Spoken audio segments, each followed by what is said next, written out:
हरियाणा में 3 नगर निगम, 1 नगर परिषद और 3 नगर पालिकाओं के नतीजे बीजेपी के लिए कतई खुशगवार नहीं हैं।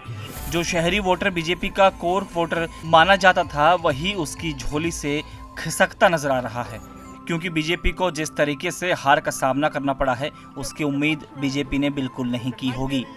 अगर हम सिर्फ मेयर और चेयरपर्सन चुनावों में ही बीजेपी का प्रदर्शन देखें तो पाएंगे कि सोनीपत में बीजेपी को कांग्रेस के निखिल मदान से बड़ी हार मिली है।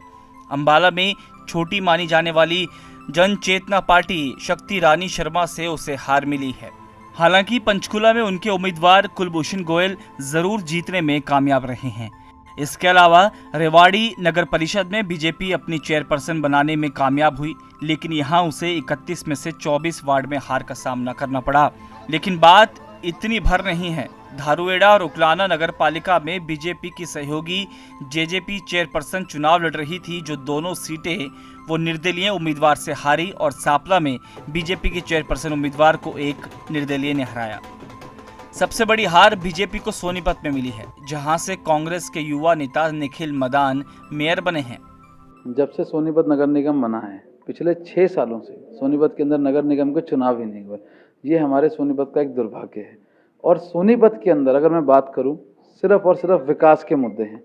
आज अगर आप देखो, सीवर, पानी, सड़क, स्ट्रीट लाइट और मल्टी लेवल पार्किंग, जिसकी बीजेपी सरकार और पिछली मंत्री महोदय सिर्फ एक ही नारा देते थे कि हम अपना विकास कर रहे हैं, और ऐसा विकास उन्होंने करके दिखाया कि इतने करोड़ों रुपए नगर निगम में थे, वो सारे के सारे पैसे उन्होंने रोड पे बिखारने का काम किया। भारतीय जनता पार्टी को जो हार मिली है, उसे खुद बीजेपी के नेता भी नहीं पचा पा रहे हैं। और जब मेरे पंचकूला के मतदाता चुनाव में हैं और मैं उनके साथ खड़ा ना हो पाऊं, इस प्रकार का प्रयास कांग्रेस के लोगों ने किया। लेकिन मैं ये मानता हूं कि मेरी सबसे पहली जिम्मेवारी पंचकूला के नागरिकों के प्रति है, पंचकूला के मतदाताओं के प्रति है।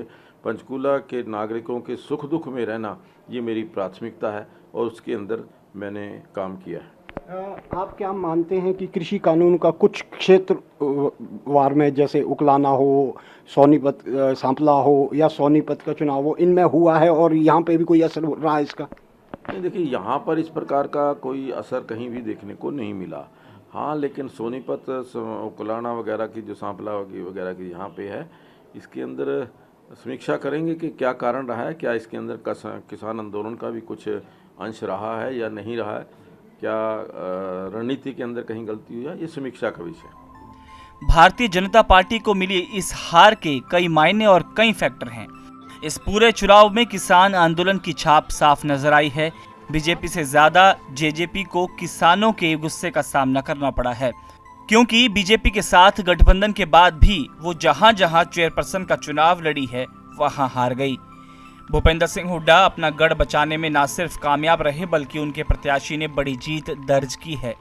उधर पहले बड़ौदा उपचुनाव और अब नगर निकाय चुनाव में मिली हार बीजेपी के लिए खतरे की घंटी हो सकते हैं, क्योंकि गठबंधन में उनकी सरकार चल रही है और जेजेपी किसानों को अपना कोर वोटर मानती है। Bureau report, ETV Bharat, Haryana.